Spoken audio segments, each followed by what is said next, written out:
சூரிய பகவான் ஒளிமுகம் காண அங்கு கற்பக தருவின் நெற்றியில் மலரும் இருளை விலக்கி உலகை எழுப்பும் ஞாயிறு அங்கே குடியிருப்பான். அவன் ஆனை முகத்தனின் அடியவர் மனத்தில் ஒளியாய் வந்து கொலுவிருப்பான்.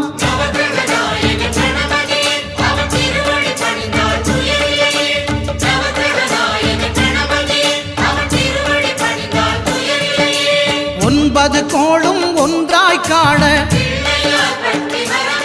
அங்கு கற்பகம் என்னும் கடவுளின் மெய்யில்